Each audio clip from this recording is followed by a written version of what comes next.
It's okay to talk about things. I can be a Christian with mental health things. The Bible's full of people with mental health. Most people God uses have like issues, like big issues.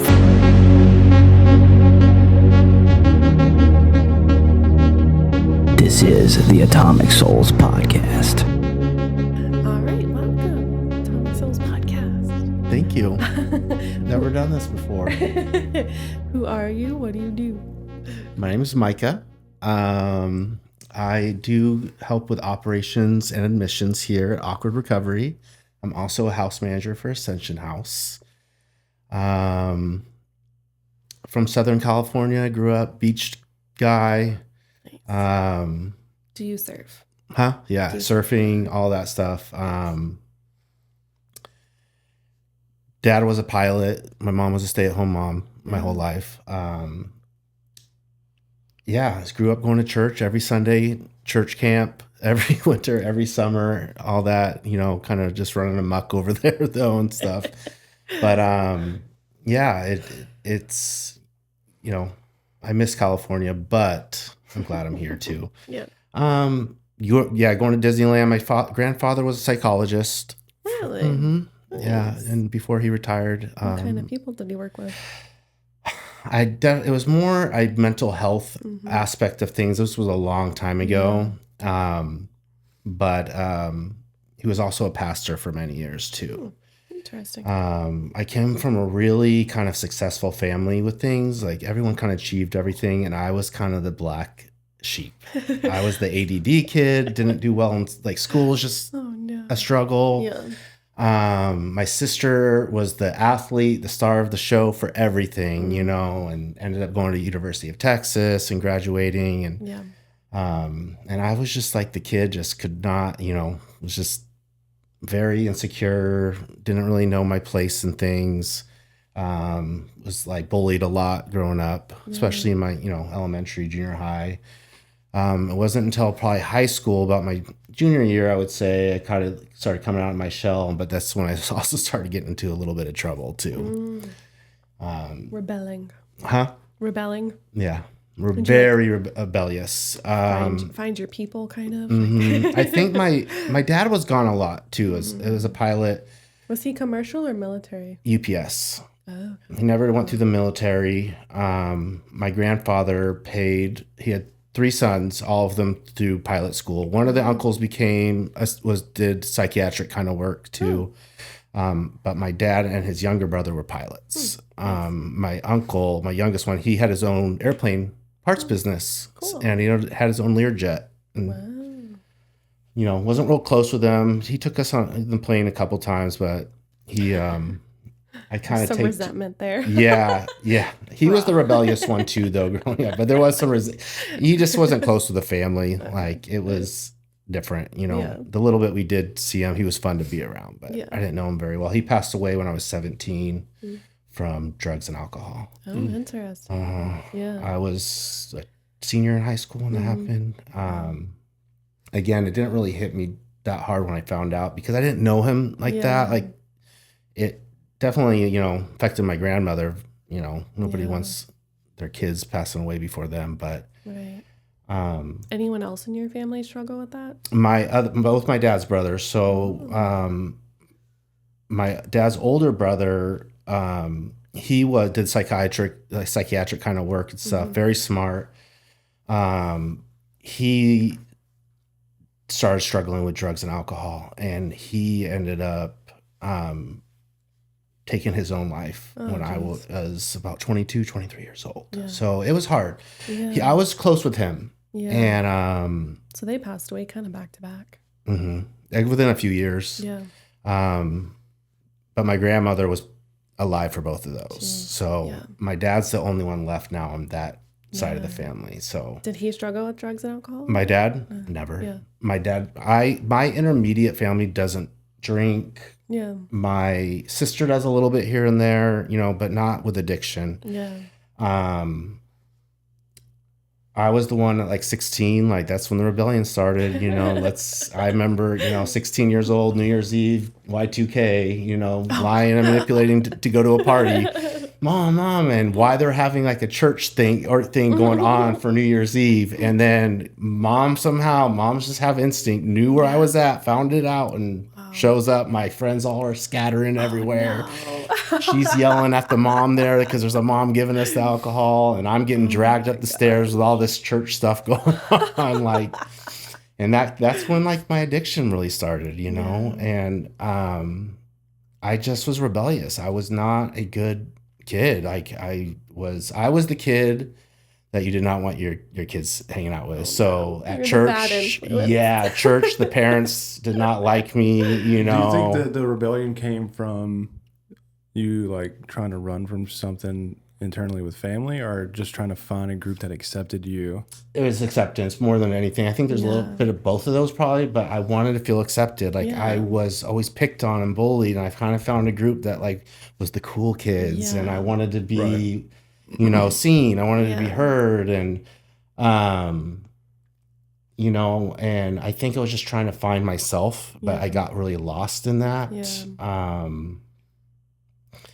You know, I just, I treated my mom horribly. My dad wasn't really due to the consequences. My mom was the one in charge of that. If mom was away, I could get away. Dad, you know, if I did something, my dad would just come in, just don't do that again, you know, kind of thing. But I think I was just trying to find myself, you know, and you're 16, 17 years old, and just where's my purpose? Like school wasn't my thing. Looking for direction. Mm-hmm. Yeah. Which dads can provide a lot of that, but it sounds like he was kind of absent. For the most part, yes. He wasn't emotionally there. If I were to talk about, like, I love my parents. Being in recovery. No shame to parents. It's being in recovery. Has definitely made me think like, man, I thought I was bad or had bad things, but I joke around. Was I just having a good time? Like, you know, like, and the stuff I hear, I had again, I was taking care of everything I needed, you know, upper middle class family, nothing, did not like lack any of that stuff. Mm-hmm.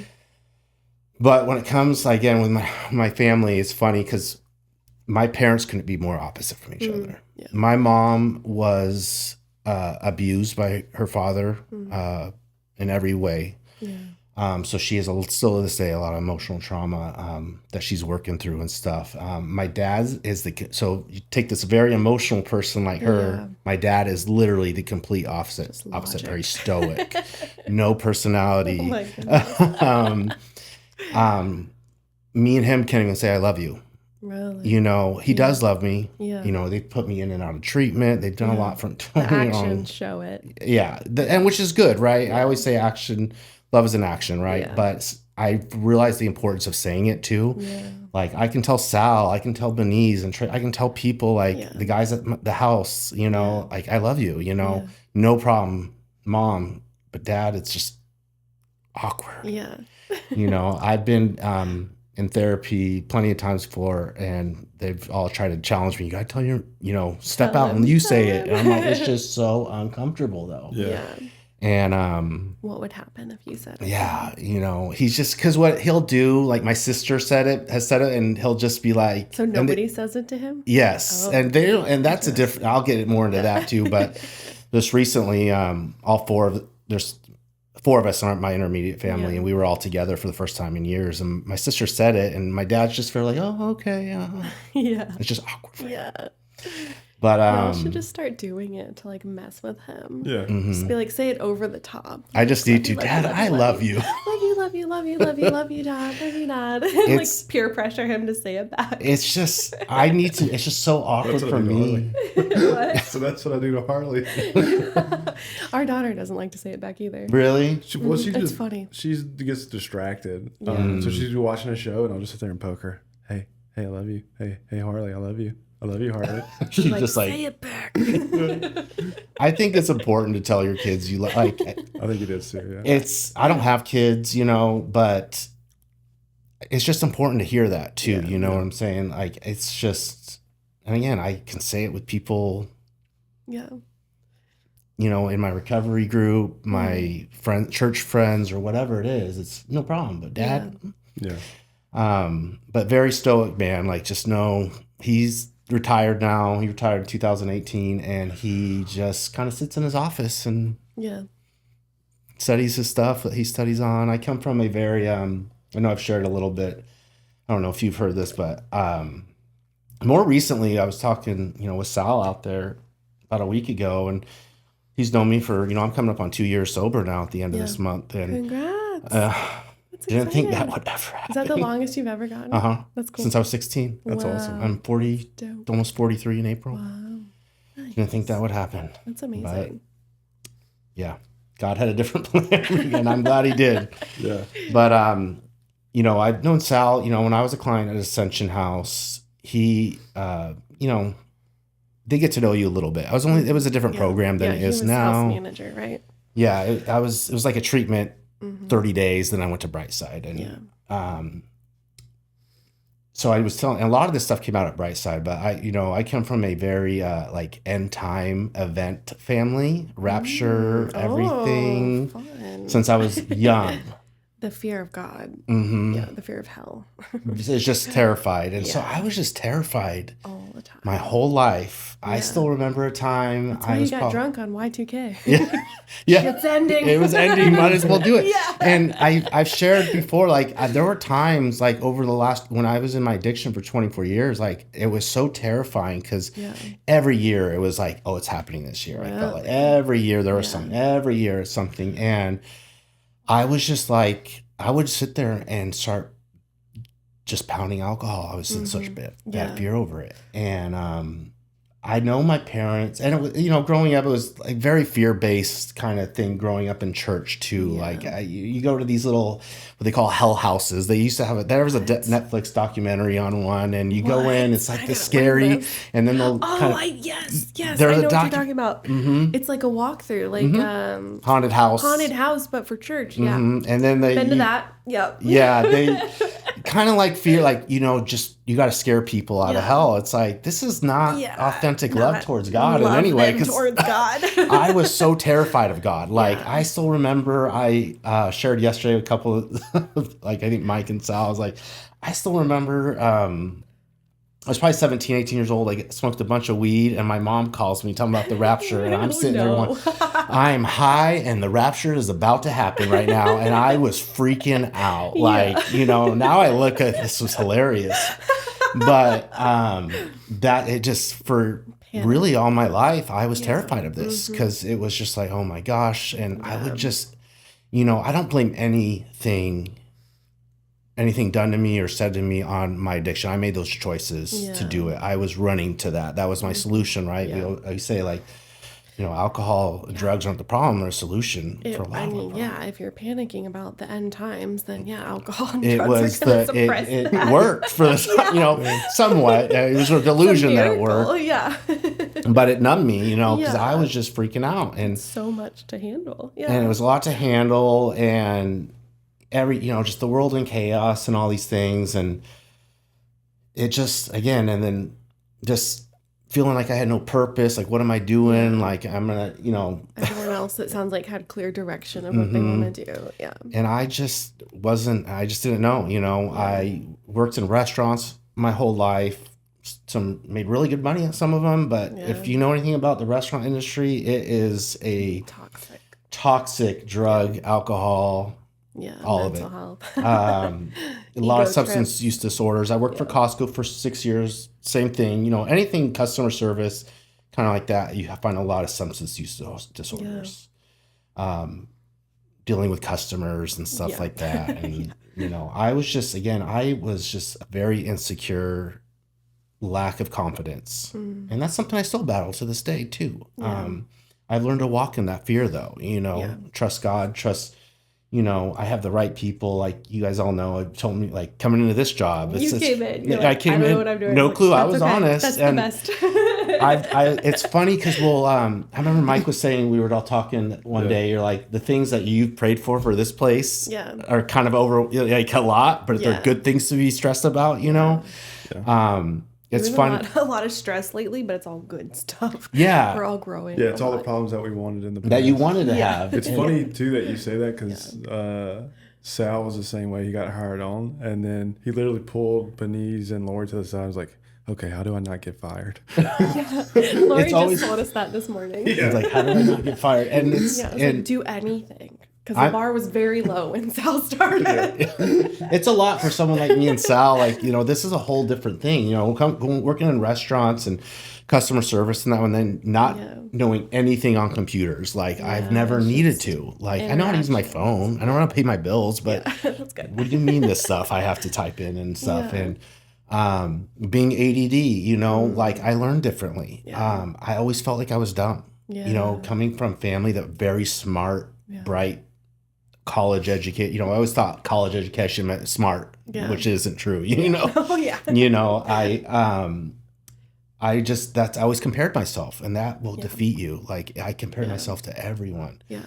And I just, again, that insecurity I had just was destroying me. And like I said, coming in here, something I've learned in the last 2 years of my recovery is walk into that fear.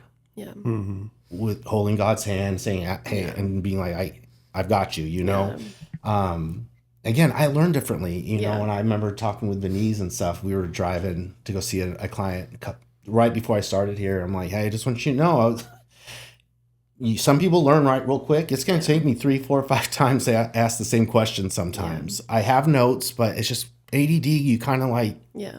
Oh yeah, I have ADHD for sure. Yeah, I always thought I had the H part. My mom said I didn't. She gets mad when I say I do have it. No, you were not dying. I'm like, okay. ADD. It can display itself in like different ways. Yeah. Yeah. Yeah, absolutely. Like, there's like different types. There's like impulsive speech, impulsive behavior. Like, there's like different ways that the hyperactivity can come out. Mm-hmm. I guess I don't have the hyperactivity part, which makes sense. But the ADD thing is just, it took me a long, again, till working in a program, like, I'm not dumb. I wake up, I'm all about positive self-talk, because I was so negative self-talk. And you are what you eat kind of thing. If I say I'm dumb, stupid, you become those things. You start doing those things. Like, so I wake up every day, give a gratitude list to God, and then I'm like, Micah, you're not dumb. Look in the mirror. Thanks. You can do this. Walking in that fear, like, it's okay. Like, I kind of walking in fear was kind of always a thing. Like, you're not supposed to fear, right? Mm-hmm. There were some things when I was young that, like, my parents, like, were going through. And the first time I went to treatment was 10 years ago. It was in Atlanta. It was a faith-based program. Great program. Was there for 3 months, but just wasn't the one for me, though. Yeah. And my dad came out for a family weekend. Yeah. And it was just me and him. Mom couldn't show up, and my sister was a missionary in Turkey, actually, at the time. She lived in Turkey. And I remember kind of talking to my dad about this. And I'm like, how did that make you feel when this situation happened? He goes, it didn't make me feel anything. I just gave it to God. He has no feelings. Just gave it to God. So I've always had this impression that, like, if I feel I'm doing something wrong, feel equals bad, I was taught that too growing up. Not from my family, thankfully, but like the churches that we attended. My family just didn't talk about much, so it was like indirectly from them. Y'all went to some trash churches. Yeah.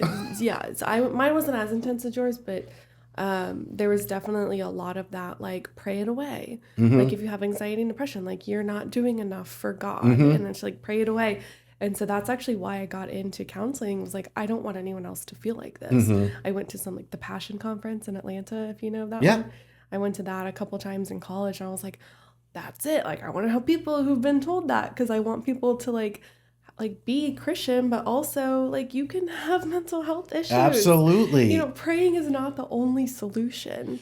It's a coping skill, but it's not actionable. It's kind of passive. Like, you got to do your own things too. It's not even meant to be a coping skill either, though, right? It's supposed to be a conversation. Yeah. So it's like you're telling your father, hey, something's wrong with me. I'm looking for advice. And the advice most commonly would be like, okay, you should seek therapy for this. Actionable stuff. Yeah, exactly. Yeah. Like, you can't say, oh, we had a conversation about it. Okay, problem's fixed. We had a conversation. Well, there's that, like, whole, like, peace that surpasses all understanding. They're like, you're not doing enough to get that.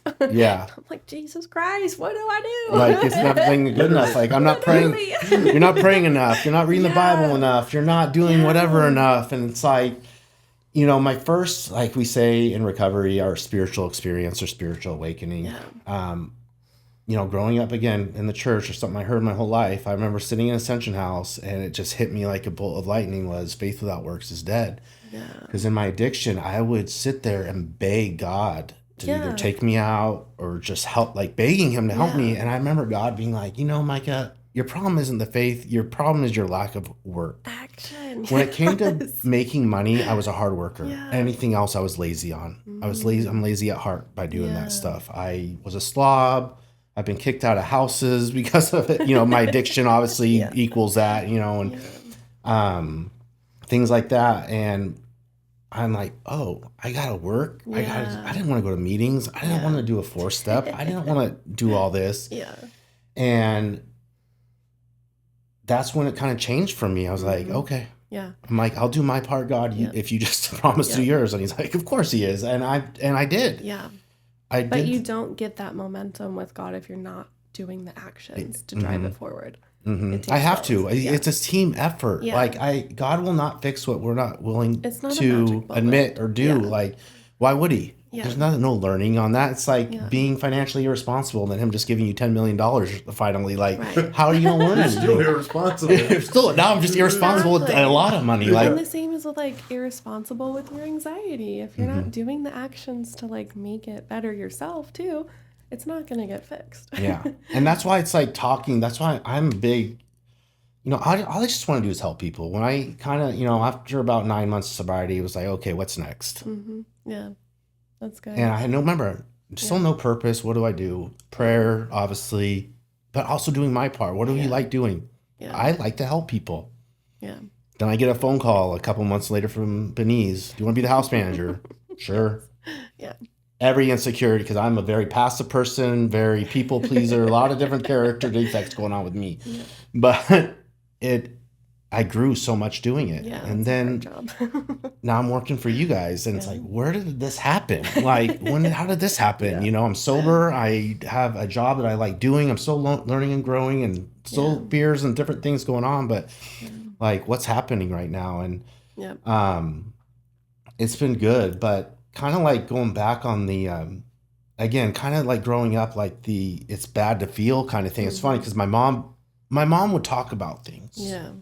My dad didn't. So I had two sides of a spectrum. Which one's true? You know, very over emotional and very over logical, I would say, in a way. You know, it's like, hey, it's okay to feel. Right. You know, I can talk, you know, it's okay to talk about things. I can be a Christian with mental health things. The Bible's full of people with mental health issues. You know what I'm saying? We talk about That's the thing. Like, do you act, people that are like prayed away, I'm like, do you actually read your Bible? Have you actually read any of the stories in there? Like, most people God uses have like issues, like big issues. You read Psalms, and what's that all about? David crying out like, I'm messed up, I'm doing this. You know, I killed somebody. It's or what? Whatever. It's okay to feel. It's like, and when I finally realized that, like, you know, I can't change my dad, but I can change me. With God's help, I can change me. So I started doing the work, and I'm more open to talk about things. You know, when Sal asked me finally a week ago, he's like, I thought you came from this great family that did all this. And I'm like, don't get me wrong, I had a great family. They weren't perfect, but now you understand a little bit. You know, I'm not trying to make excuses for why I'm insecure and things. But those are things I'm working on actively. It's like different kind of issues. Like he came from different kind of family. You come from a different kind, but like it still has its own troubles. Oh yeah. I'm just I'm just very, like, again, I'm so thankful and grateful. That's the biggest thing to me, what I tell the guys at the house is every day get up and get a gratitude list. You know what I'm saying? It's funny. I just bought me and Mike gratitude journals. Gratitude.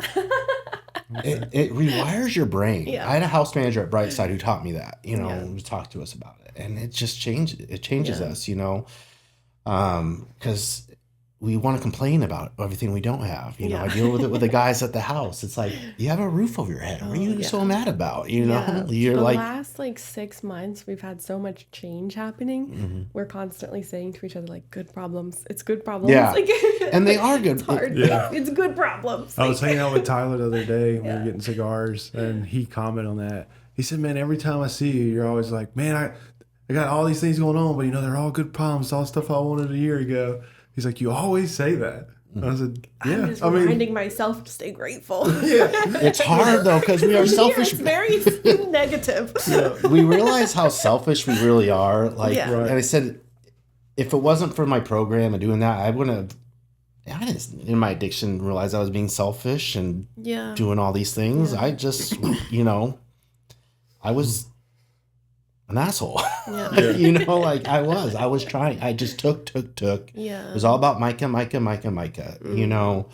Had no regard for my family, my friends, the people that loved me and cared about me. Yeah. I used to envy too. You hear these stories with people, and like I'd be sitting in sober living at Brightside or something, and I came from a well-to-do family and stuff, and I almost was envious because I came from a family that was kind of more privileged on things, and I was like, almost felt like envious, if that's the right word. I just felt like, man, like I'm lucky that I never didn't have to be on the street. I didn't have to do all these things. Like I almost felt like that's because I think inside this is what I deserved, but also like God was looking out for me at the same time. Yeah. And my house manager at the time said, Micah, there's nothing wrong with coming from a privileged home. We were just talking with our au pair about that. She's like, man, I wish I'd snuck out as a teenager. I'm like, yes and no. Like, it's probably good you were a straight-laced kid. Like, you probably saved yourself from some traumas. Yeah. Well, we've had other au pairs that probably were the ones that snuck out, and they're not here anymore for reasons. Their life together. Yeah. And so, like, the trustworthy, integral, reliable person that she is today is because of the household that she grew up in and the structured family dynamic. Yeah. What people I think don't realize, what I learned kind of realized a long time, within the last year and a half, is like this, you got a baby's born, right? Like they're not fearing that. I was not born and was scared of end time events. Yeah. Right. You know what I'm saying? Like that was nurtured. They're molded. Like parents would mold their kids. Parents are not perfect. And, we're not. Something I see with parents a lot, even just dealing with some parents at the house, it's like, we were good parents, though. I'm like, no one's saying you weren't bad parents. You're a imperfect parent. Right. Yeah. And I think that a lot of people struggle in like parenting and Christianity with the duality of stuff. Like it's yes and like, you gave them all they needed, but you're also like emotionally neglectful. Yeah. Right. Potentially emotionally harmful. Yeah. Like let's find the balance here. Yeah. Like just admit like but the behavior was not always perfect. Yeah. My mom was a little more open to hearing this. Like when all this stuff finally happened, within the last 6 months, I talked to her. She's like, I didn't realize that all that stuff caused so much trauma. Yeah. And like that's the thing too. Like parents don't realize it until later. You're like, hey, that fucked me up. And I told they thought they were doing the right thing. Like, that's the thing, and none of it's malicious. I mean, my sister have had this conversation. None of it's malicious. Yeah. I think they were Usually. Good point. Yeah, not usually. I'll say with my family, I know it wasn't malicious. I think they just did. Again, they're imperfect. They just maybe did stuff the wrong way. My mom. I wish she didn't do this, but she went and told my dad. She's like, "You need to apologize to Micah." My dad being the most prideful person I've ever met in my life, and I'm not bashing the guy. We won't show him this, but he just was like, I'm not apologizing for anything. He just can't. Yeah. When my mom wanted therapy, he was like, I'm not the problem. Yeah. And I'm I was telling you're not Lori, the problem, but you contribute to the problem. Yeah. Right. But he doesn't see it that way. Yeah. He just wants to sit in his room and wait for the rapture to happen. Kind of. That's what he does. That's all he wants to talk about. Yeah. He's gotten a little better since my mom talked to me about it and stuff, but it wasn't until probably again, in the last 6 months where I finally snapped out of it. Yeah. I was just woke up, I don't know if you all remember, it was the September 23rd, the rapture's happening. Literally, people are selling their homes and all this stuff, and I'm sitting there, and nothing happened, of course. And finally, I just felt like, what are you, for the last, since you were 13, 14 years old hearing this stuff, I just snapped out of it finally. Well, like, you know what? I get off. I don't really mess with social media too much anymore. That's helped me a lot. It's good. A lot right now. A lot of end time things going on. Yeah, you just turn it on, and it's just a lot of end time stuff. I've gotten like a lot of that fear that social media pumps into people and what it's supposed to do. I feel like there's good stuff, obviously too, but I just felt like I needed to get away from it, and I did. I go on it once in a while, but I'm just like, and I just started feeling better, and again, my family doesn't bring it up too much anymore, but it's been good. And, I'm not expecting my dad to apologize. I'm like, Mom, you should have done that. Who he is. It's just not who he is. But, it's kind of just the growth that I've seen. I said, like, I was just so where I was 2 years ago, just a mess. Drinking in my car, like just a slob, and get kicked out of houses, friends, and things like that. And, where I am now, it's, I still remember it was like, I was probably like, gotten the bright side. I was like sitting there going like, well, my life is supposed to be so much better right now. And I'm supposed to have the perfect job. And I remember just being like, and again, this was just God speaking to me, going, Micah, you've been sober for 3 months. Yeah. you battled addiction for 24 years. Like, chill out, dude. Like, it's, give it some time. Yeah. Let's like work on things, let's get things figured out. Let's ramp up. And it's like, but I had this expectation. I think a lot of addicts can at times. Oh yeah.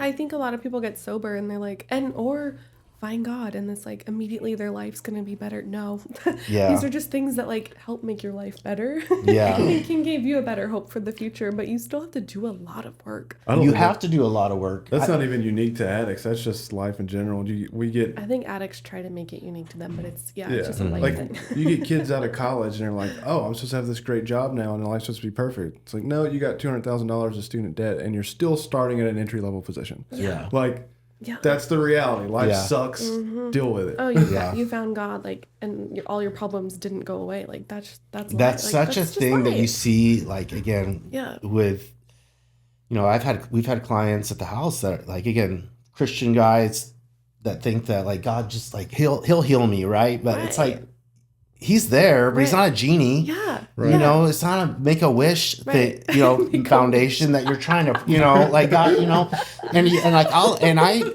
the thing is with like difference between here and there, like this, we deal in more mental health stuff with here, which is so fascinating to me. Yeah. But there I can deal with more the spiritual side of things too. Yeah.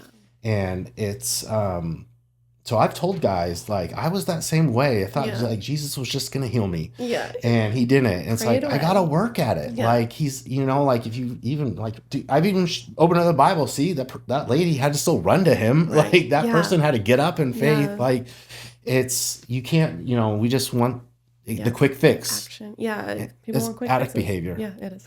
I don't feel good. I don't like the way I feel. Yes. Let's go get Who is it that steps out the boat and walks towards him? Is it Paul, where he walks on the water with him? And Peter, yeah. Mm-hmm. And he doesn't teleport Peter to Jesus. He says, hey, no, I need you to walk to me. Yeah. And then he starts questioning it. And he starts to sink. Yeah. Because he loses faith. He loses discipline. Yeah. We have the saying, you have to meet God halfway. I'm like, God has met me more than halfway. Yeah. He just wants to see us make a few, at least even baby steps forward. He does most of the work. I always say that. But it's a partnership. It's a relationship. I can't just do it and,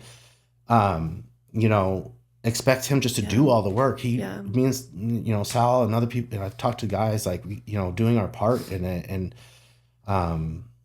not, we want this change right away with things and stuff, but then we're just sitting on the sideline, again, how are we going to learn anything if you just get everything done for me? It's like, again, winning the lottery, even you're being financially in debt your whole life. And now I'm just a rich person that's going to lose all my money, that doesn't know how to spend his money. Like it's growth, it's learning, and it's doing all these things. And I've built confidence in the last 2 years a lot. Yeah. I said, being a house manager and coming here, I'm like, okay, God, hold on to you, just guide me, like, don't with things. And he's put the right people in my life. I like Scott, has one time called me. It was like, you don't need someone looking over your shoulder, Micah. You know what to do. And I'm like, man, you believe in me more than I believe in myself. And that's when I kind of had another awakening of like, Micah, start believing in yourself. It's not going to happen overnight, though. That's the thing. It doesn't mean I'm going to wake up tomorrow like I'm confident. You have to go through it. You have to, you have to, actions, self-esteem. Yeah. You have to go through the storm. Mm-hmm. And take action, and work at these things. Sure. And it's, trust me, we all have our days, right? Oh yeah.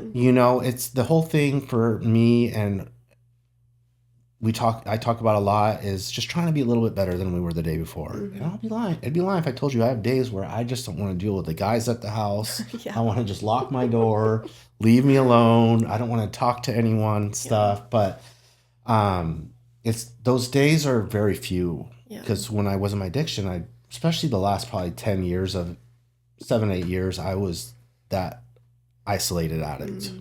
Yeah. Drinking by myself, especially when COVID hit around. You know what I'm saying? Like, it was, and now, like, I'm so, like I say, introverted processing, but I have extrovert qualities too, I've realized. And it was about, 8 or 9 months of my sobriety, I was like, I just want to help people. Yeah. That's my purpose. I'm like, oh my gosh, I have purpose now. Like, God's like, okay, let's go help. But that's the thing too. Like, it wasn't like God had this plan, but he's like, what do you want, Micah? Yeah. Yeah. What do you want to do? I want to do this. I want to help people. I identify with that because I feel like growing up, I was pretty like shy and introverted as well, which might shock people. Mm-hmm. And when I had that moment at the Passion Conference, that I was like, this is what I want to do, that's when things flipped for me. Mm-hmm. And I started to be more like social and extroverted and like, I want to help people. And so I did like free hugs on campus at college, and just it was like so like weird of me, but it was like I had like that spiritual experience that like shifted things for me. And I used to say, introverted by nature, extroverted by God. Yeah. It's when our... That might be the corniest thing I've ever heard. It was so corny. But it was like a genuine shift. Even my grandmother, when I told her I was an extrovert for the Myers-Briggs test, she goes, what, you? But she didn't know me in my like teenage and like college years. So she didn't know that I had that shift. Mm-hmm. So my parents said the same thing, because I'm pretty introverted too. Mm-hmm. And my mom used to joke, she's like, what do you and Rachel talk about? Y'all just sit there in silence? I talk a lot. We talk a lot. So it's funny how like spirituality can shift us, and even shift like what people see as like personality. Mm-hmm. But it also, because I found my purpose, I was like, I had this like aha moment that I wanted to help human trafficking victims. And then like the smaller version of that was to help people who've been through religious trauma of whatever sort that was like prayed away. And like people were like, you're not a Christian because you have depression. Like people told me that. Yeah. And I was like traumatic for me. You're not trusting God enough, Rachel. Yes. It's like, what are you talking about? That's what took me a long time to get. And then when I started really like getting more like reading the Bible and things, I'm like, wait, David was like messed up, depressed. Jonah was running from God. Job was look at all this. Like these are like the most messed up people, and it's like, wait a minute. And that's when I realized God can still use this. Killed somebody to fuck his wife. It's dark if you read the Bible. We don't realize that. Old Testament is dark. There's some crazy stuff in there. Before he becomes Paul. Yeah, like it's full of messed up people. Yeah, and he was murdering people, and he was murdering specifically Christians for being Christian. Yeah. So it's like people that told me that I ended up like doing a lot of my own like deep dive into the Bible and like writing a bunch of verses about it and like presented it to some people that had told me that and was like, fuck you. Yeah. That was pre-ChatGPT too. Pre-ChatGPT. You had to earn that study. My own research. I think it did definitely, I said growing up too in that environment, it definitely caused resentment with me and other Christians. Yeah, I was going to ask, how is your faith now and like the church you're at now? Because we went through that a little bit as well. So I recently had a conversation the other day with one of my friends. It was my buddy Chris, who we were roommates, but kicked me out of the house. But he's the one who's like, I still got your back. And he found Ascension. He talked to Beniz and stuff like that. Nice. He's one of those situations. I talked to him the other day and I was just like, So Mike knows. So the church I've been going to for the last almost 4 years, the pastor decided he's resigning. He's just a lot of anxiety and different things. Awesome dude. Really helped me a lot in my faith and things like that. But I get it. He's got another calling. Let's go do. Okay. And but it's a very small church, like 20 people for the last 4 years.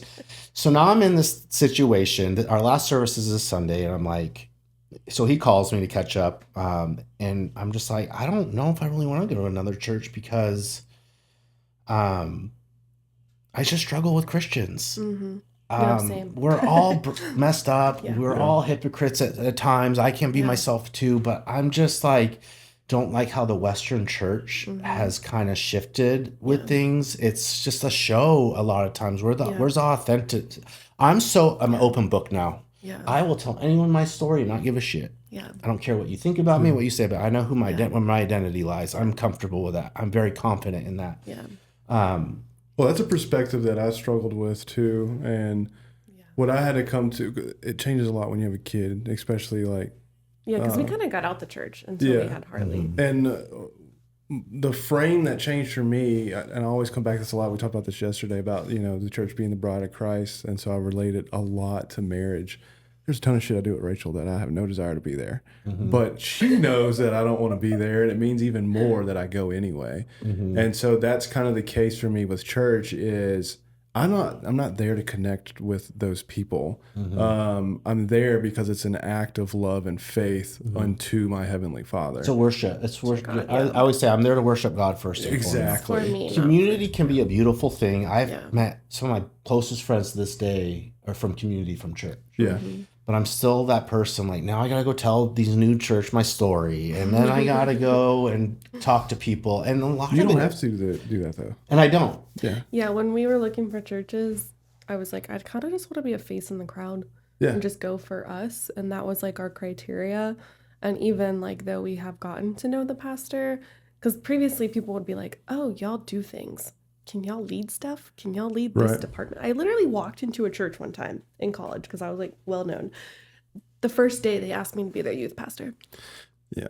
I was like, you don't know me. I could be a pedophile. What the what? So the church that we go to now, the pastor's not great. asked us to do any leadership. I love the pastor. Pressure. We have friends there, but we've never filled out like a first-time visitor card or anything like that. Yeah. I don't really have any concern about participating in tithes specifically to their church, but like we had felt a calling like for Thanksgiving. Hey, there's people that are going to go without.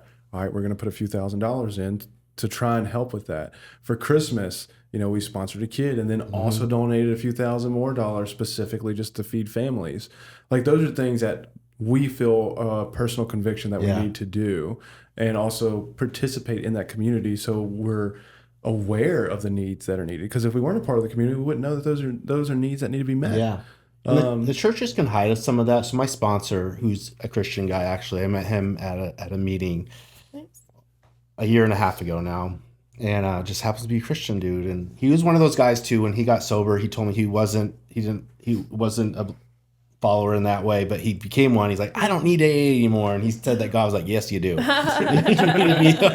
need to go be that. Both. Right. So, but he had called me and he said, hey, Mike, what are you talking about tithing? And he goes, our church says that the 10% needs to go to the farmhouse, which is the church. It talks about in one of the books. And he's like, what do you think about that? I'm like, I think you need to leave that church. Right. Like, there's nowhere biblically it talks about where Jesus talks about it needs to be 10%. He gives with a cheerful heart. You know what I'm saying? Like, I'm not saying that's bad. If you have it, you can.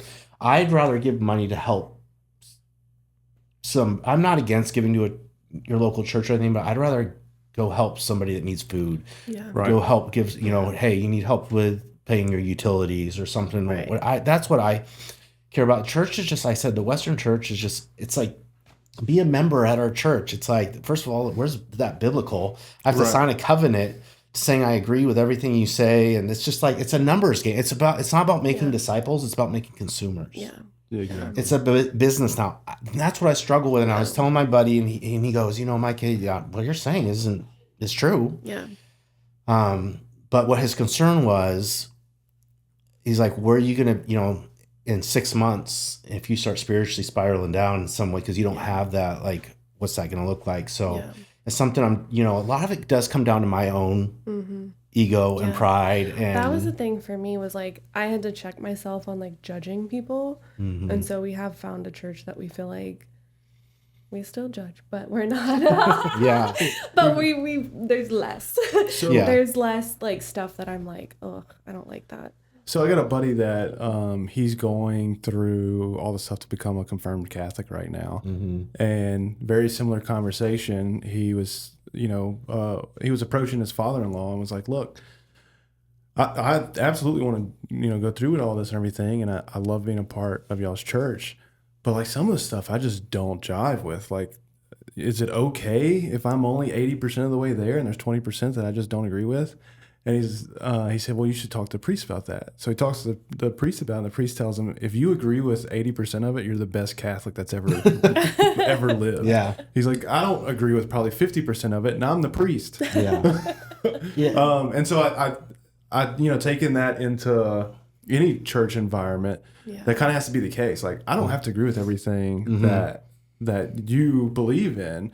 Just in general, we have to have the same foundational core values, and I have to want the best for you and hope that you want the best for me, and we can have that community. And that's the best we can do. The thing is, there's been so much division over things. Like, I was talking to my sister recently. I think it's like in the last 500 years I was reading, there's been like 50,000 different theologies. Yeah.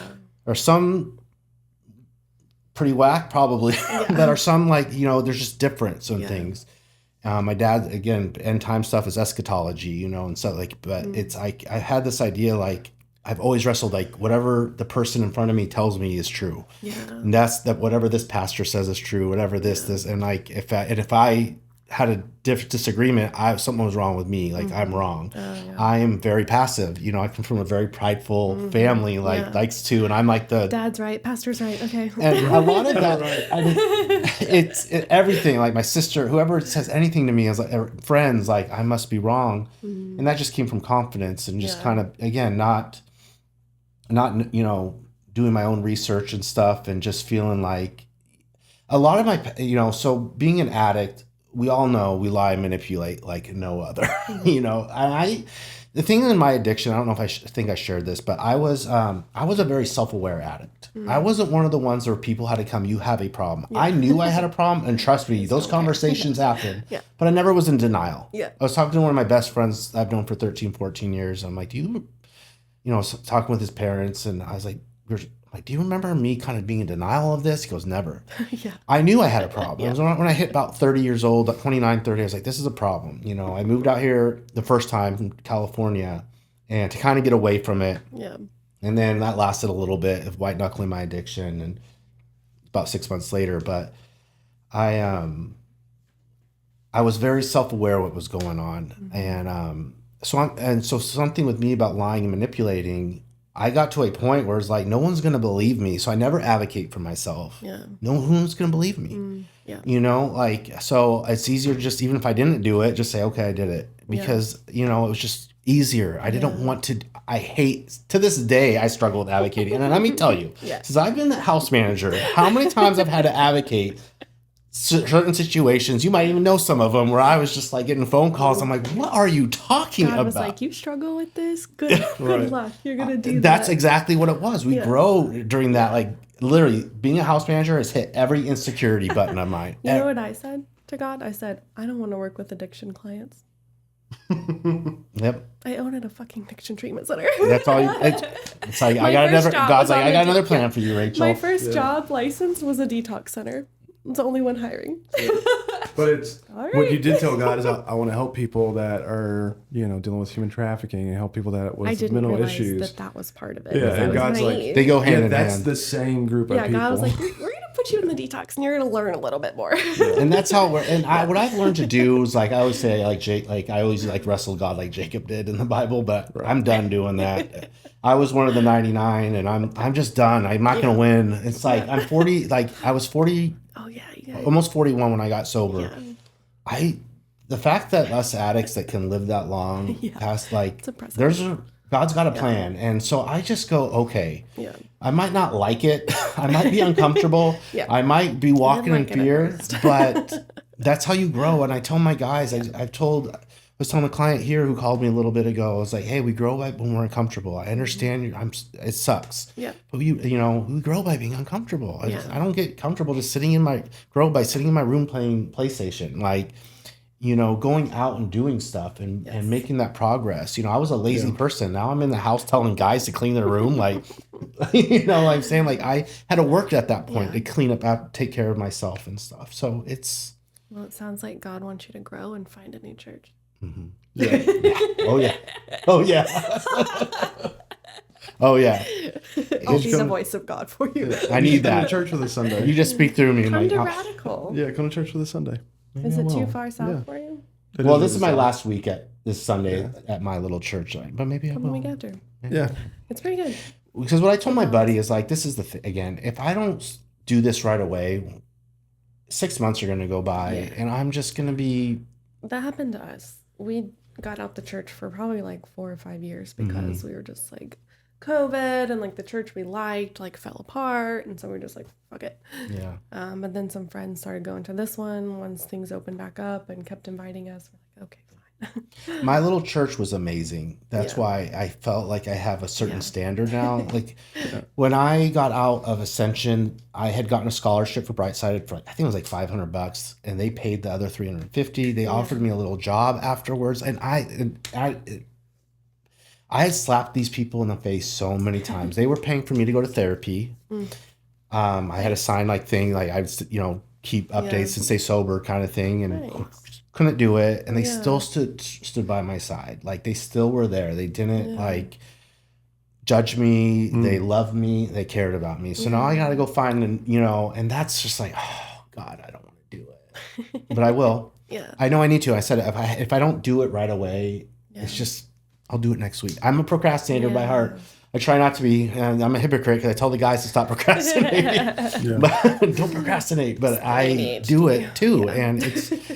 well, back to what you said earlier too, the core value of not being a consumer and being more of like a value forward individual. Yeah. If you're not plugged into a community, then where are you providing value? And so I think taking all the stuff that was invested in you from that prior church and bringing that somewhere else, it's an opportunity for you to invest into a community. Yeah. Provide value to the next community. Yeah. Yeah.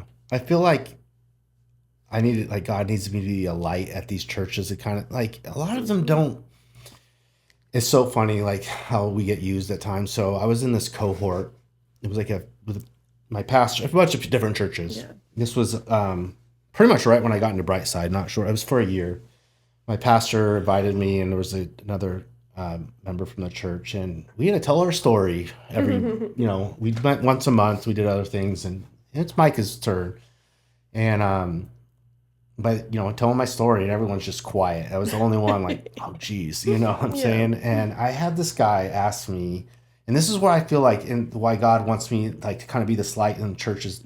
Kind of thing, and this is kind of my personal opinion on things. And again, for me to have a personal opinion when I used to just I must be wrong about everything, is a big thing, big kind of milestone for me to like achievement, I should say. But this guy goes, how do you think the church can do better when it comes to alcoholics and addicts? Yeah.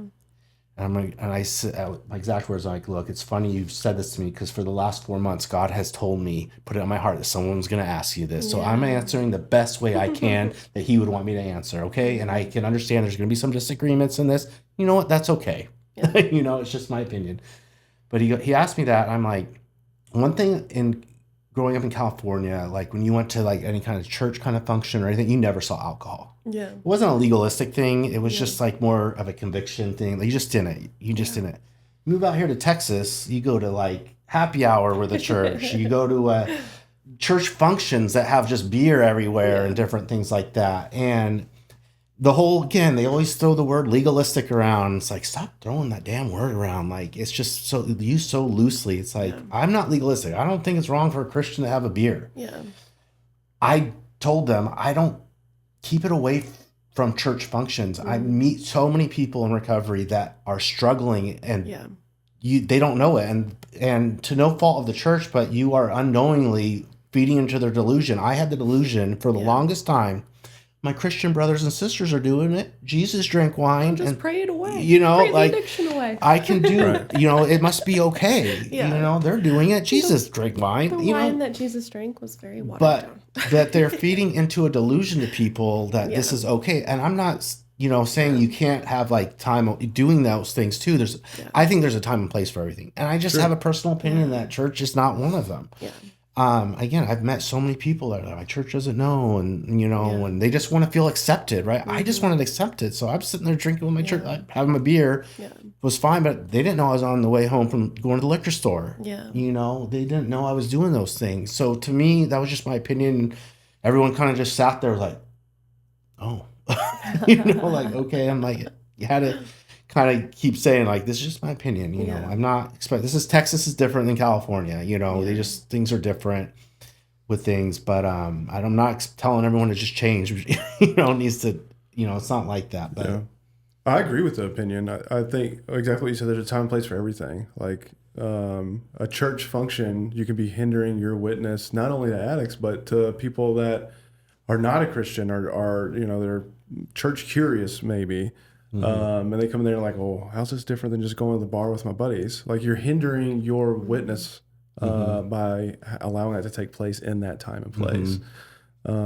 I think there are a lot of times, I mean, I've had experiences in churches where it's like, we want to be the cool church. So let's invite people to happy hour and stuff like that. It's like, because we want to look cool. And like, it's like, this is not what this is about. That's in the world, not of the world. Exactly. Yeah, like, and it's hard. You know, I said, it's, you know, again, people just throw that word legal. If someone says that word, I get so angry inside because it's like, I'm not being legal. I'm not telling you can't do it. I'm just saying, like, what kind of... I had a buddy at my church who was at a bigger church before he came to mine, and he did service work for him and different things, and it was a big church, and he said it was a big function. It was just alcohol all over the place. And he went up to leadership and was like, are we doing the right thing? He doesn't drink, but he's not an addict. He just doesn't drink. Yeah. And the leadership was like, I don't know. Yeah. It's like, you know, like. Well, I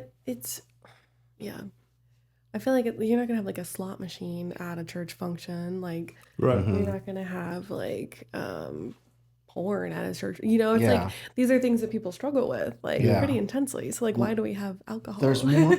And I've told like family, I said, what? So you probably shouldn't have the porn regardless, but I know, I'm just saying like these are things that people struggle with. So like they shouldn't be like forefront at church functions. No, I agree 100%. And it's they don't realize, and that's what I felt like God has been kind of, and this little cohort, there's a bunch of churches, and I'm just like, you're feeding your unknowingly and no fault of your own, feeding into their delusion too. Like thinking I can drink, I can do it. But I've met people that are at AA before that my church doesn't know, or this. It's like, you know, the church, you should be going to them. Like I need help, you know what I'm saying? Like, but they want to feel accepted, and it's become just this kind of like thing that this is what we do, you know, and it hurts people. Again, I know I'm not the only one that struggled with that, like thinking like I have to, you know, I can drink because they drink, I can drink because Jesus drank, you know, and you know, kind of things like, and I started realizing there's a lot of things Jesus can do that I can't do, right? You know what I'm saying? I need to know my own story.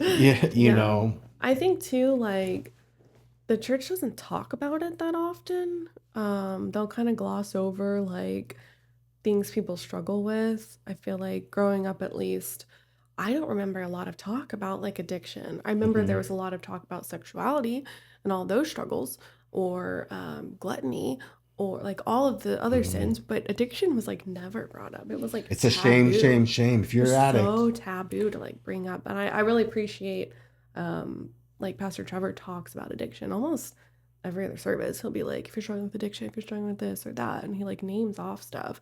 It's like, oh, that's like refreshing. It's like, why is that so refreshing? We should have always been talking about this. It's a shame thing, you know, like we don't want to talk about it and stuff. It's like, you know how many addicts and alcoholics there are? Like just in a church. I like, if you have a church of 200-300 people, I can guarantee you could bump into one.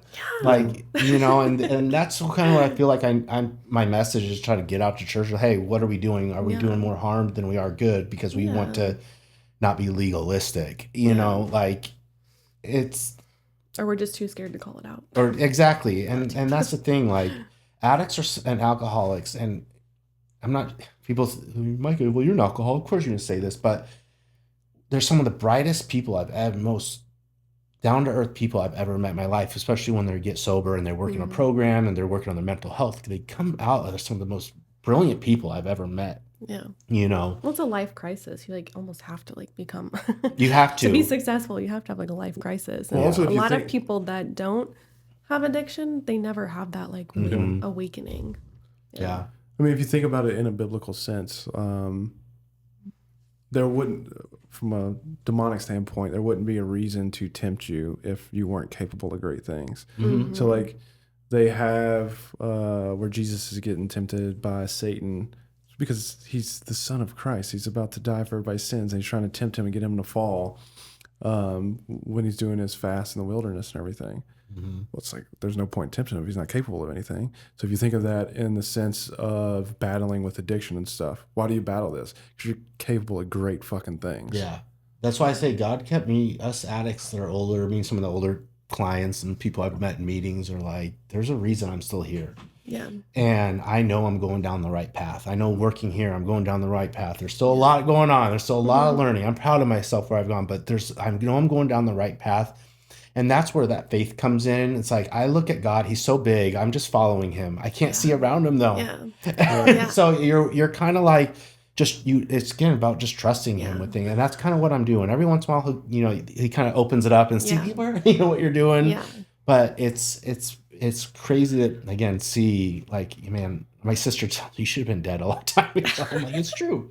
Yeah. Taking my mom's pills and taking, different things or whatnot I was doing. And, but I'm here for a reason. And right now, like I said, you'll hear me say it all the time, one day at a time. Yeah. That's not just a biblical thing. That's like, it is. I'm sober today. Yeah. I don't know if I'm going to be sober tomorrow. Yeah. Sober right now. Yeah. I know what I have to do today. Tomorrow has its own issues. I'll deal with it when I wake up. Right. Yeah. I used to get so much, like I think a lot of people do, even not addicts, we get so wrapped up in that's why we get anxiety. I always say I'm the most laid back, anxiety driven dude. Like I really am that surfer vibe. Hey, what's up? I go with the flow. I could literally, like, you could get me on a plane and take me to Thailand and I wouldn't even book a hotel. I'll just figure it out when I get there. I'm not an itinerary. That's just how I am. But I also am the most anxious. I battle anxiety. My depression went away a lot when I got sober. After about 6 months, I kind of did. And I started taking better care of myself and stuff. But anxiety is still something that I battle with, and it's okay. I'm working through it with things. There's a healthy level of anxiety that promotes like self-progress and growth, and so it's just keeping it under calm. And like one of my biggest things I get anxious is fear of failure. I can do anything. That's the thing. I can do anything just because I have ADD. Like I said, I'm not dumb. I was telling one of the guys last night, I'm not dumb. He's like, no, you're not.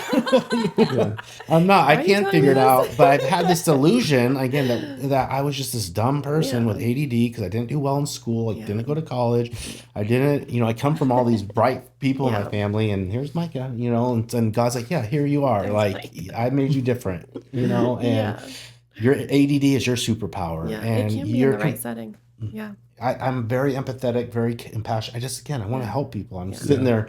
It's funny, like, talking about being overwhelmed, like was going through, texting clients, how are you today? And like no one got back to me except like 10 of them all at the same time. Yeah.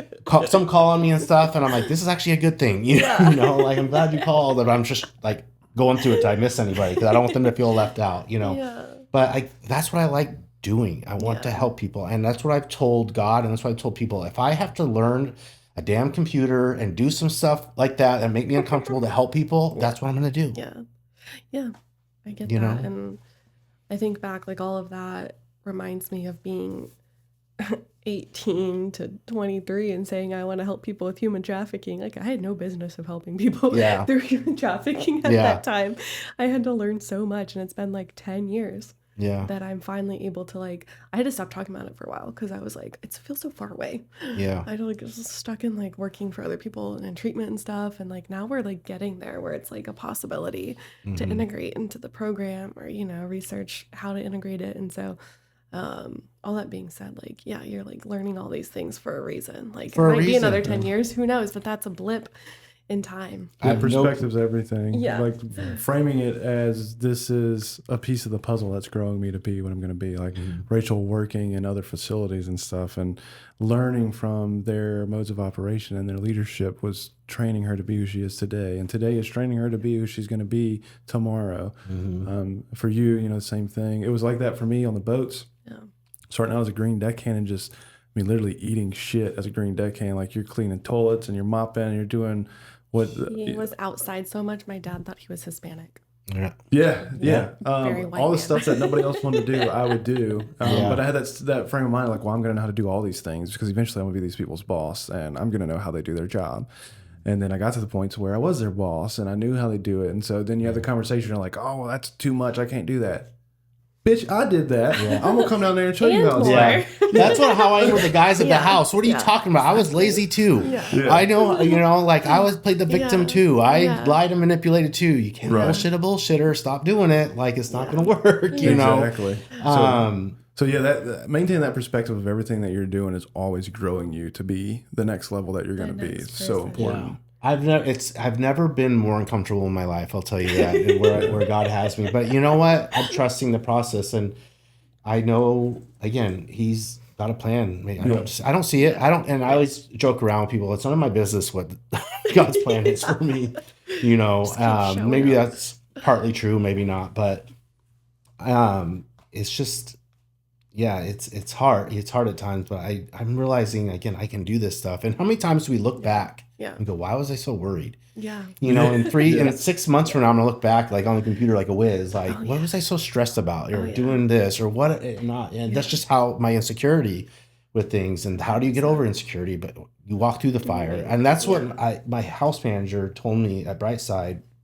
Even just going as a house manager, he's like, you can either stay here at Brightside where you're comfortable, or you go get your own place, but now you're kind of just, you know, trying to make it, you know, it's kind of doing that kind of stuff, or you throw yourself in the fire and let God bend you. And I'm like, okay, I'll choose the fire. And it's funny because I was talking to Miss Carrie about it once. I was like, it's funny, we pray for these things and then we get them. Because I was like, I've told Mike a long time ago, I want to work for you guys. I had no clue what it was when this started. I was like, I just want to work for you guys. I didn't know. Like, it was cool. It's funny though. I was telling Carrie, I was like, we pray for things and we get them and then we freak out. I'm like, okay, I don't want to do. That's exactly what I was when I walked through these doors. I'm like, oh, okay, what did I get myself into? You wanted this. You ask yourself, you shall receive, and now I start freaking out. And I've realized I've talked to so many people that have gone through that too. It's so easy to do. That's the power of saying things too, though, because I mean, you literally manifest. Careful what you ask for. Be careful what you pray for. You know, like what you say no and what you say yes to are very important. Well, that's how the conversation came up because we were looking to hire for the position, and you said it. Yeah, me and Scar both like, well, Micah's made mention of wanting to work here. That's the thing. Like, you spoke it into existence. I spoke it into. I only can blame myself, and that's the thing. God's like, if you're mad, be mad at yourself. You know, you asked for it. Here you go. Now you're gonna sound the same thing. But it's a good thing. I said there's a good amount of anxiety with it. Again, I think there can be a healthy anxiety with a way. Not that I'm freaking out, going, you know, losing sleep and stuff. But I'm like, you know, but this is how you get over anxiety. This is how you build strength. This is how you build confidence. If you don't have anxiety motivating you, you'll not rise to the next level. You'll just be comfortable and content. And like, that's fine for some people, but I think God calls us to be uncomfortable. We have to. We grow by being, that's my saying, you know, it's like, I tell the guys, we grow by being uncomfortable. I'm not growing by just sitting around being comfortable. I want to be comfortable. Trust me. I want to be in my bed, just not dealing with anything. But that's not what we're meant to do. We're supposed to be working. We're supposed to be, and God's giving me a chance where, like, I'm very, very grateful for it that I can help people and make a little bit of money. Because, you know, and I've told so many people, it's not about money to me. You know, there are people in my life that are like, you need to make more, this and that. It's like, because I was always bad with money. Like, my parents would bail me out. I declared bankruptcy a year ago, finally, and my dad had to pay for the lawyer on that. You know, like, I was just bad. But it gave me a fresh start with things. And I have people in my life that are again, I don't think it's malicious, but like, you need to make more money. You need to do this. You need that. I'm like, how about I'm just exactly where God wants me? I am in a position where I don't have to pay rent. Yeah. You know, I make, you know, a little bit of money. It's not about that. I care more about people's well-being than I do wealth. Yeah. You know, I talked to Micah about that before, you know, like that's not what's important to me right now. Some people are just trying to chase after that. And well, I think too, like what you're getting at is being diligent with what you have, being a good steward of what you have. And so if you can learn how to budget on a like lower salary than people think you should make, like then you can, when you get higher salaries, then you will be better at budgeting. It's all about God has to teach me. I was bad with money, in and out of debt my whole life, in and out of debt. Like no matter how much money you make, if you don't have that discipline with finances and financial literacy, you will still be bad at money. We know people that make, like when we started out, it was $35,000 for the both of us. That was our total. That's one what we salary, lived off of. and he knows people that make like $200,000-$300,000 and live paycheck to paycheck, or are in debt still, because they're not managing it right. So it doesn't matter how much you make if you can't manage it small, then you can't manage it. I worked at a restaurant in Southern California. It was literally on the beach, beautiful, like literally the host stands on the sand, you know. And I made money there because it was up the street was a hotel that athletes and movie stars stayed at. So it was that kind of crowd, beautiful place. I made really good money there. Nothing to show for it. Right. Still in debt and everything. Exactly. So I'm at a point when even when it comes to my finances, God's teaching me to be financially responsible with things like. Thankfully, I don't have to pay rent. I don't have any bills anymore. You know what I'm saying? So I'm just trying to save and stuff. And it's just that process. And again, I don't care if I not ever own my own house. Like, that's not what's important to me. If it happens, it happens, you know? I'm not saying, I think it's good to have goals. You know, it's just not a goal for me right now. I'm just trying to, like, my goal is just try to learn financial responsibility, do better, learn this job better, you know, I'm still learning at the house how to deal with these guys. I've come a long way from that, you know, like just learning all that stuff. And, you know, people in my life don't get that. Like, it's just weird concept to them. Like, traveling's cool. Not really. I've had people, really? I'm like, I could take it or leave it. We get that a lot. My mom wanted me, my family wanted me to go corporate. They're like, you can go corporate, you can go like, because that's what they all did. We're like working for corporate. My brother did that. Like, it's safer, and make great money. Safer. And they make great money. They have good livings. They've had good retirement. And so like, even like up to like a year or two ago, my mom was still like, why are you doing all this? You're so stressed. Why are you doing all of this? And it's like, because this is the calling. And like, we're managing it well. But she saw the stress side of it because we'd confide in her about stress. She's like, just find a corporate job. Just find a corporate job. That was a few years ago even. So it won't stop. Just like to give you that perspective. You just gotta like it's the difference in purpose. Their purpose was to make enough money to live a comfortable life. Our purpose is to have as much impact as possible on people's lives. That's a very different thing. It's not about the money to us. If we make money, great. We would love to.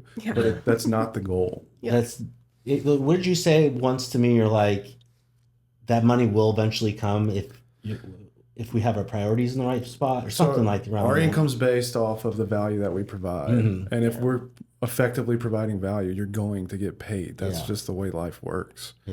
When you provide quality stuff, you get quality money back. Like as a business, like we want to be a profitable business, right? Our profitability is what allows us to have impact on our community. We gauge our success off of if we're profitable or not. But if we're not profitable, it's because we're providing shit service. It's all, again, it's at the end of the day, that's why when I got to know more about Awkward, it's like, they just help people. I'm not a therapist, but I like therapists. I think everyone should have a therapist.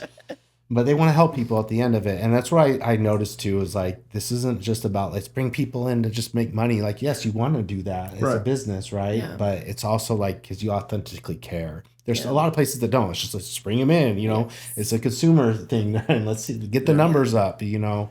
And again, like, if we, like kind of what Mike said, it will come, you know, with the, you know. And that's why I'm kind of like, the more I've got to know you guys and stuff, I'm like, oh, I know I'm exactly where I need to be.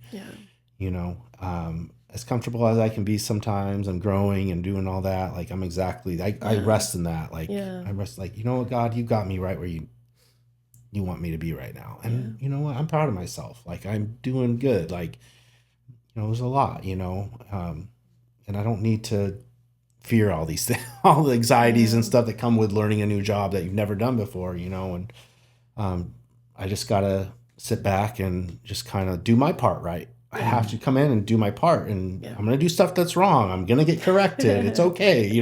I'm the guy who would always beat up on himself. Like, oh, I'm just an idiot. And like, oh my gosh, I messed up or whatever. It's like, no, I'm just telling you. I remember Sal told me like one thing good with Mike and Rachel is like, they're very patient. They're going to be very patient with you, Micah, and stuff like that. And then you guys have been, and even Scott, like I said, like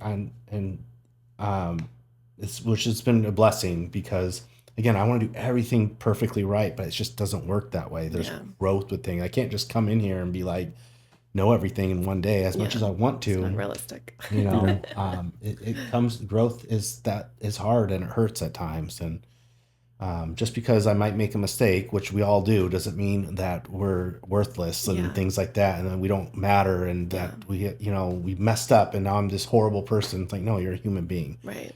Yeah. And that's something that took me a long, when I first got sober, I felt like I had to make up for all my wrong things I did and stuff. And I still it wasn't until like late, maybe a year and a half later, led me a little less than that, where I'm like, I don't have to make up for things. Like I'm still going to make mistakes. Yeah.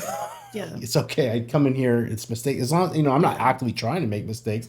Me and Sal have talked about it. I'm trying to be a little bit better, but they're going to happen because as long as you feel bad about it. As long as I feel bad about it. I'm never going to let that one down. I did. Oh my gosh. I was so mad. I was like, why are you telling everyone this, bro? I had forgot the reason. I told Rachel, I was like, Rachel, it was where that came from. It was a joke that went way too far. One ear, one out. our buddy Beniz thought it was funny. And then try to shame me, even though he was kidding. But it was a joke that went too far. But I think it's like the fact that because we've had a lot of people ask us for jobs, but the fact that like you put it out there and you're living up to like being a good, genuine person and you get shit done. So like it's like that is all seen, and so. That's what Sal was telling me one day. He goes, they knew you already. I mean, I was dropping clients off, but I would come in and things like that. And you all knew me, but I did. And that's what Sal told me. He's like, you asked for it. Like you pretty much said, why wouldn't you be the first one on the top of their list? Other people ask for it too, though. So I just want you to be clear that like, you're like living in the right principles and stuff. So like, just, like take that to heart that like a lot of people ask for jobs here and like not a lot of people get jobs. And I can see why. You got to be and again, I'm very grateful for the opportunity. Like I'm grateful for both of you. I'm grateful for Scott and Lori, all of you. Like again, like you said, there was a lot of people who wanted the job, and it kind of came out of nowhere. It's like I remember it was the Christmas party at Scott and Carrie's. And we're just hanging out. It was like all bright side, and my guys were there. And he goes, I need to talk to you. What? I'm in trouble. I started freaking out. I'm texting Tracy on the way home at the gas station. What did I do? Blah, blah, blah. She goes, she started laughing. She goes, don't worry, it's a good thing. And I'm like, okay. And I'm freaking out. And then I think it was the Christmas party here I came to. Yeah. I was dropping the clients off. And Scott's like, let's go talk. He's like, oh, this is what it's okay. I'm not a loser. Like, you know what I'm saying? Like, that's what I like. That's just how I'm such an overthinker. Like, I think, again, the more I've realized it, like, our things that we do, like, it's so easy to, like, we can think that we're the only ones that suffers from these certain situations, being an overthinker, being, feeling insecure and stuff. There's so many people, like, we literally help people that deal with the same things. We're not alone. But things like, it's easy to think that you're alone. And that's what I don't want people. That's why I like doing this kind of work. I want people to know, like, hey, my door is always open. Yeah. Come in here, Power surge, I guess. Like, what happened? The camera's on still. Lightning strike in the God room. is telling us. God was like, something. Yes. But Amen. Amen. I want people to know that I hear you. Yeah. But I also had to tell clients, just because I might disagree with you doesn't mean I don't hear you. I don't see you, because I see that. I've tried to tell guys before, like, I'm not being heard. It's like, no, you are being heard. It's just not what you want to hear. Right. It doesn't, there's going to be people that disagree with you. Like, you know, you're allowed to have your opinion with things, but don't take that as you're not being heard because you're not getting your way is what it is. Yeah. Some entitlement here, you know. The stuff I've learned in that kind of stuff, entitlement, being the victim and all these things. Now it's just like I'm a pro at it. I'm like, stop playing the victim at the house. I love my guys, but it's just like, stop. That was like the one concern because like Vanessa talked about how you were like, I don't know, getting short or stuff with clients. And so I was like, I don't know, is Micah getting short with people? There was one like, time. No. Well, and that's the thing. So what's funny is like I've sat there and I've been like, I thought to myself, I've told my sponsor, I'm like, I just don't want my bosses and people to think like that I'm being mean to them. All I'm doing is holding them accountable. Like, and they'll come in and be like telling they're talking like, Micah gave me a $5 fine. Well, I told you like 15 times before I fined you I was going to do that. Like, I'm not yelling at them. And that's why I was like, they'll get, like, it was just, I was overthinking. I'm like, but that's how clients, I get it though. Yeah, like there these was clients, a cycle that like right before all of this hiring happened, I was like, wait, is he the right person? Yeah. It's because is he yelling at people? That's what and I realized, and it used to bother me. I finally got over it because I know I'm not yelling. It's not, I've yelled at one client. I'm not going to sit here and justify it was right when I started. I could sit here and be like, well, I was new. I saw other house managers yell. Yeah. I was wrong, and I apologize. Scott had to talk to me about it. It was right when I started at it. I'm not going to justify it, you know, but it was a learning thing. I don't yell. It's just not who I am, you know. And that's why I think I struggled for a long time. I'm like, I don't want what would we call it, staff splitting going on, you know. I would never yell at my client, the guys. I am like a very loving and stuff. I will be direct with them and I will be assertive with them, but they don't, again, so we've talked about it in meetings there. I'm like, look guys, if you're going to sit there and go to process or talk to your sponsor or talk to your therapist, whatever, I want you to go do all that, even if it's about me. Okay. But at least honesty is one of the things we got to practice. Like you're not telling them picture, you know, you're not telling them how, when you got here, you agreed like, hey, there's consequences. It could be a $5 fine. Yeah. The 7, 8, 9 times that I didn't give you a fine to try to get you to change the behavior. You said, you okay, I understand. Yeah. When I gave you the fine, you said, you okay, I understand. And then you come and complain about it to your sponsor. It's like, you know, and it bothered me for the longest time because I'm like, oh man, Rachel and everyone's going to think I'm this worst person ever. They're not going to hire me. But I got over that because it's like I knew what I was doing. I'm not perfect there. But I am. Like I've had a guy recently tell me like how you are from, you know, at first I was super anxious doing a house manager job. Like, oh my gosh. Now I'm just like, okay, there's a problem in the house. What do we need to do? Yeah. You know, I will, and for me to be assertive and for me to do is a big step for me because again, I'm so passive. I'm a people pleaser. Yeah. That's why I'm telling you, I would never yell at a client. Yeah. Like I'm not saying I did once, you know, but I learned from my mistakes, you know, but it's hard because clients do that kind of things. And I'm coming from an addict. I know that they lie and manipulate, you know what I'm saying? Like they're, you know, but I've tried helping them, like, you know, not discussing what goes on here with them, but like also just telling them like we have to practice honesty. Yeah. Know that's because I care about you. You know what I'm saying? Yeah. You know, and also I have cameras if you want to pull them up and see if I yelled at you. You know what I'm saying? Like you want to see if I yelled at you. You know, let's pull up the camera footage. It's that victim mentality. I said I can spot these things so easily. Right. It's like, you know, no, I love my guys so much. I told one of them recently, if I could, I would just lock you in your room because I don't want you going outside. You know, like I can't. You know, the big brother kind of come out. You know, and it's just funny, like work doing that job because like those times I'm like, hey, you know, sober living is not AA. It's just a tool AA uses, right? But it's about structure and accountability. Those are the two biggest things I believe that it's about. Which I needed, you know, and I can't deal with it. Like it took somebody, I'm not going to say who, to say, Micah, you need to man the fuck up. I can't do that with every client, but it worked for me, you know. There's other ways to do it. There's certain clients I can't do that with, like, and, you know, I just, again, I want to protect them. I want them to grow, and I want them to experience what I have, you know, not that I'm perfect in any way, but I want them, I can just see it. They're so trapped in things with being insecure and their confidence.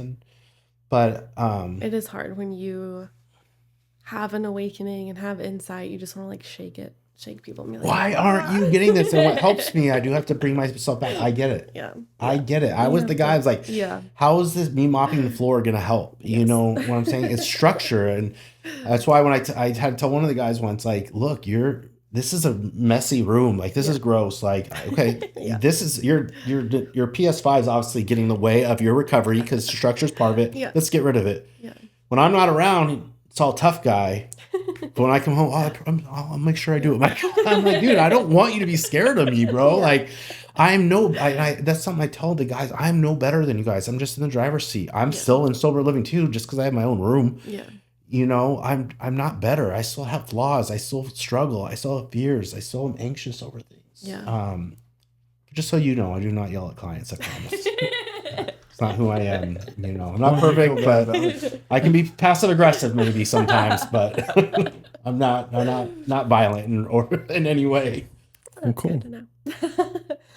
Well, all right. Thanks for coming on the podcast. Thank you. Thanks for having me. Good chat. How'd you like it? I love